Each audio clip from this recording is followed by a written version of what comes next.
Hey, what up, guys? I want to come to you today with the fight preview for the Anthony Joshua versus Andy Ruiz heavyweight title fight taking place June 1st in the main event of a big DAZN card. The reason I'm previewing this fight is I'm taking a look about a month out. It's a new thing I'm doing. I'm taking a look about a month out at the biggest fights of the month coming. So that would be June.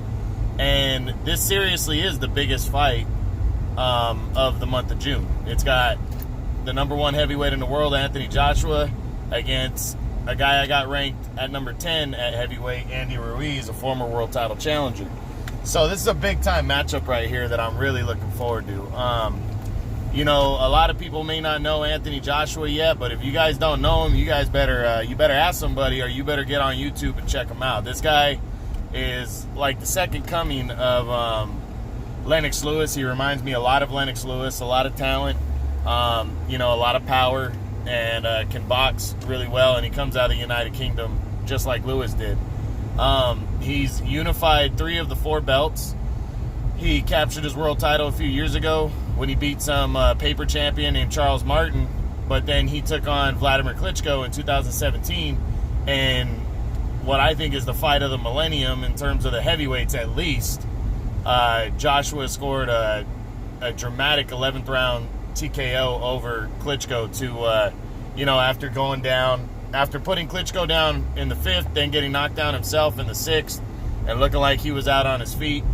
He would beat the great Vladimir Klitschko in the 11th round by TKO to unify belts, and then after that he beat Joseph Parker, an undefeated Joseph Parker. He just beat him in March of last year to unify the 3rd belt.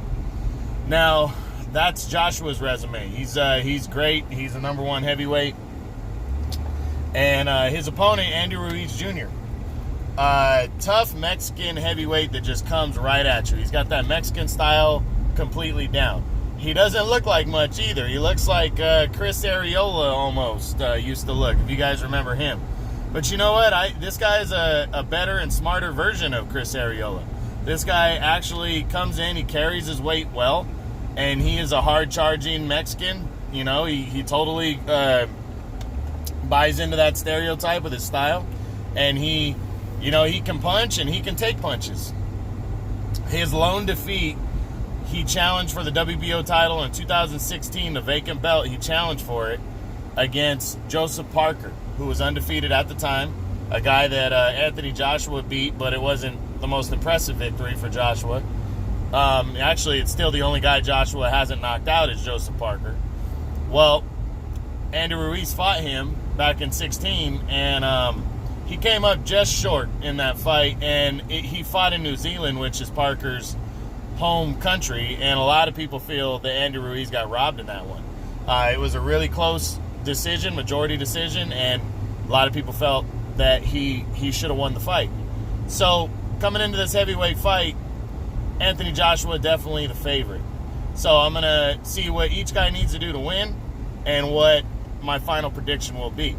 So let's start with the underdog. Let's start with Andy Ruiz Jr.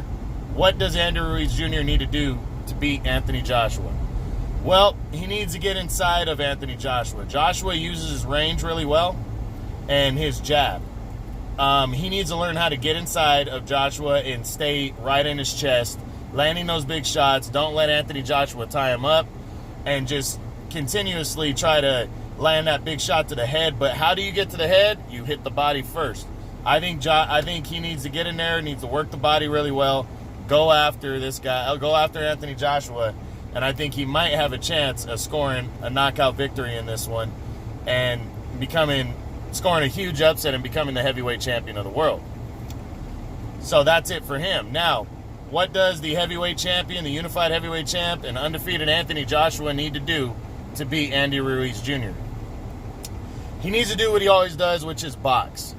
A prime example of how good Anthony Joshua is he will, and you know, you say this a lot about the pound for pound guys, they're willing to give up some of the first few rounds to figure their opponent out.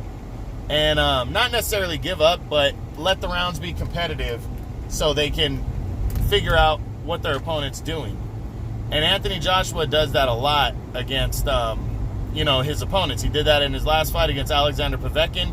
That fight was pretty much tied 3 rounds apiece going into the 7th round when Joshua knocked him out. He needs to do the same thing against Ruiz, but he doesn't want to get greedy and let Ruiz land too many big shots.